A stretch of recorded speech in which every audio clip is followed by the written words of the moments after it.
해상 위성통신 안테나의 최강자 인텔리안테크에 대해서 이야기 드려보도록 하겠습니다. 해상통신이라고요? 잘 모르신다고요?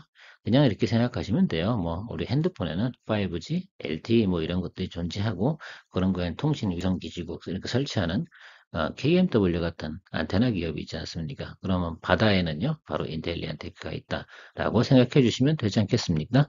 그래서 앞으로 이런 부분에 대한 수요가 상당히 증가될 거다라고 생각을 해 주시고 바라보시면 좋을 것 같습니다.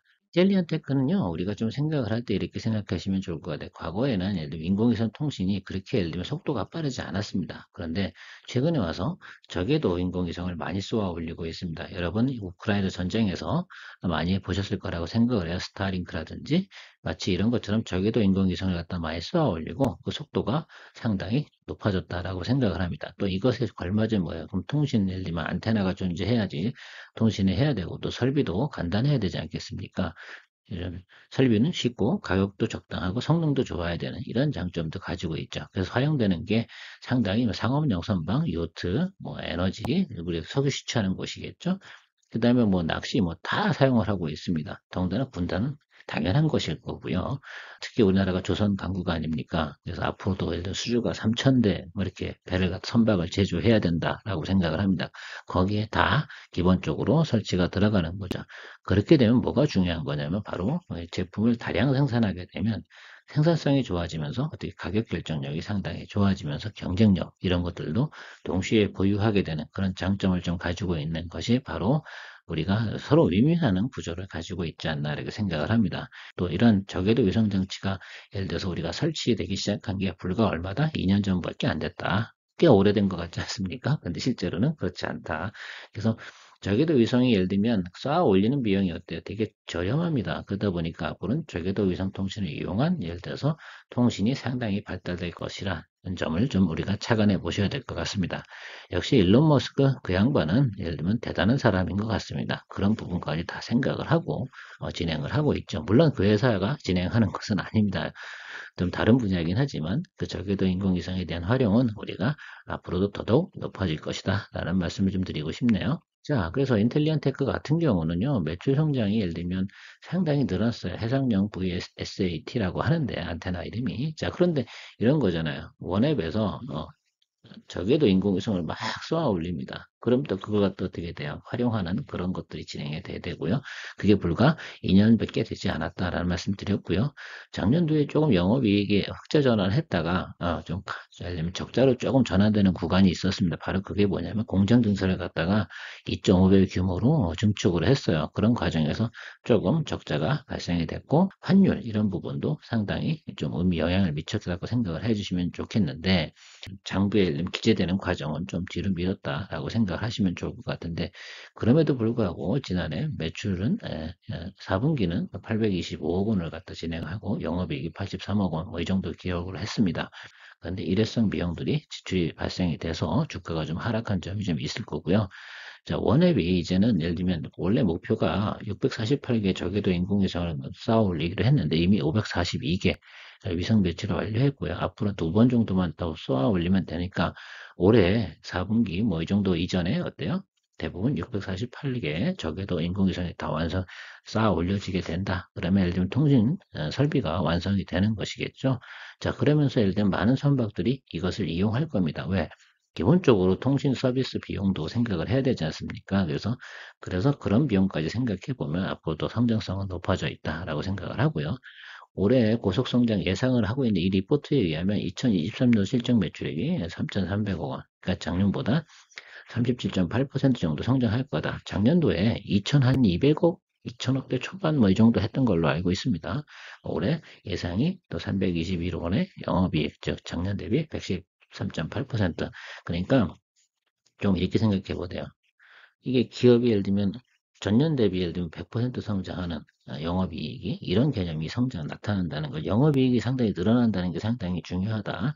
저는 이 말씀을 드리고 싶은 겁니다. 그래서 여러분들이 좀 고민해야 될 건 이 내용이 어떤 방향일까라는 점을 좀 체크해 보시고 가자라고 제가 이야기 드리겠습니다. 기사로 나와 있는 내용이 상당히 의미가 있겠죠. 여러분 근데 보시면 알겠지만 작년도 매출액이 2,395억 원이라고 하네요. 그렇죠. 예, 영업이익 150억 원. 근데 이거는 두 배로 늘고 요거는 30% 정도 는다. 이런 뜻이라는 거죠. 근데 여러분 이 주가가 올라야 돼요? 안 올라야 돼요?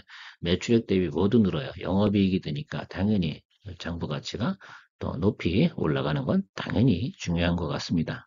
그래서 우리가 인텔리안티크에 가지고 있는 예를 들면 예상 실적 추이를 한번 살펴봤어요. 작년도 같은 경우 보세요. 흑자 전환 겨우 한 거죠.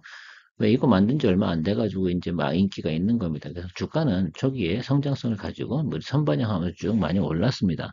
그런데 일회성 비용이 들어가면서 주가는 다시 조정을 받은 거고요. 자, 그런데 올해 언제부터 예를 들면 영업이익이 가장 증가되는 모습이 나타나냐라고 했더니 예상치가 나오는 게 바로 2분기와 3분기에서 극대화되어지는 과정이 있다. 그러니까 주식은 여러분 언제 사는 게 맞아? 지금 이 기간에 사주는 게 상당히 좋다. 1분기에 사주는 것이 맞는 그런 구간이 된다라고 생각을 합니다. 뭐 영업이익이나 이런 것들은 증가된 거는 2021년 대비해서는 573%, 2023년도에 이렇게 증가가 되는데 여기보다 어때요? 영업이익이 여기가 훨씬 더 많이 늘어나는 구조다라고 생각을 하고요. 과거엔 적자 상태였으니까 상대 530, 570%에 좀 늘어난 게 상당히 커 보이긴 하지만 그래서 뭐 주가도 그만큼 다 반영을 했습니다만 올해도 전년 대비해서 113.8%가 늘어나는 그런 예상치가 나옵니다. 이런 리포트는 애널리스트라고 해도 함부로 쓸 수가 없어요. 왜? 확실하게 그런 부분이 예상이 되기 때문에 이런 리포트를 쓸 수가 있는 것이겠죠. 그런 내용들이 거의 기정사실화 될 거라고 저는 생각을 하고 있습니다. 자, 그래서 우리가 기관이나 외국인이 어느 가격대에 많이 들고 있나 직전 1년치 기준으로 제가 살펴봤습니다. 그러니까 주가가 어떻게 돼요?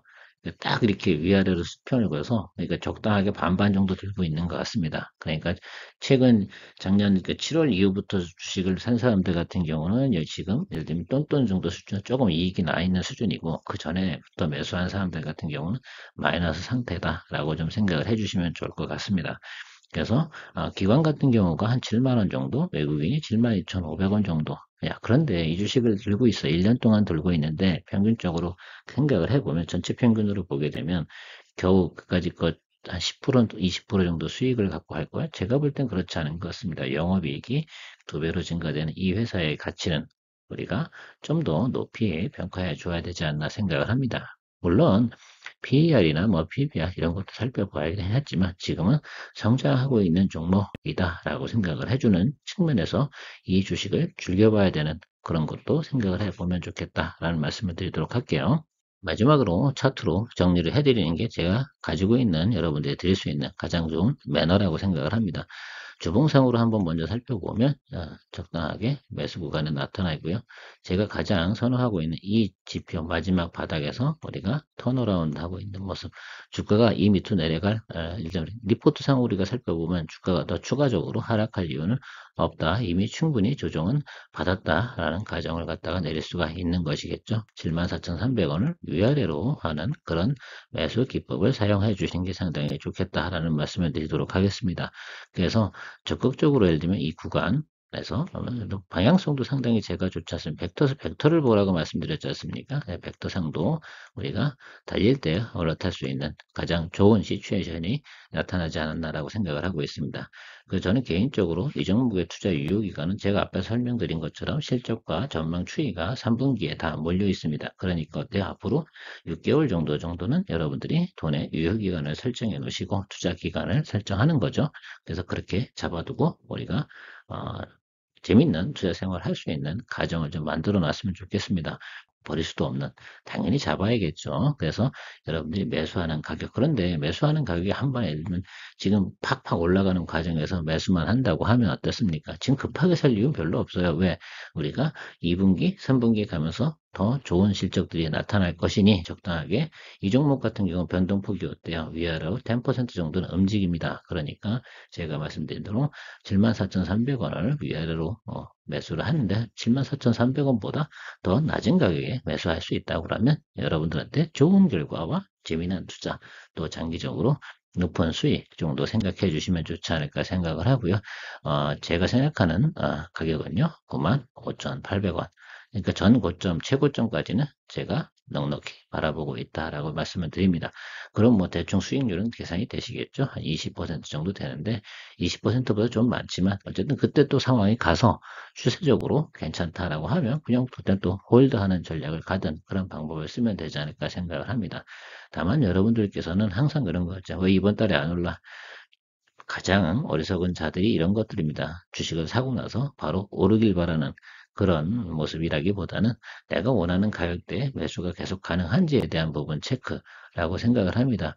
대부분 사고 나서 바로 오르길 바라는 건 아주 이상한 그 투자 방식 중에 하나고요. 실패하기 가장 좋은 생각이나 아이디어가 아닐까 생각을 합니다. 그런 방법을 선택하지 마시고요. 우리가 제가 늘 말씀드렸잖아요. 전략을 가져갔으면 그 전략을 잘 수행해 나가는, 실행해 나가는 그런 것이 의미가 있는 것이 바로 주식 투자라고 저는 생각을 합니다.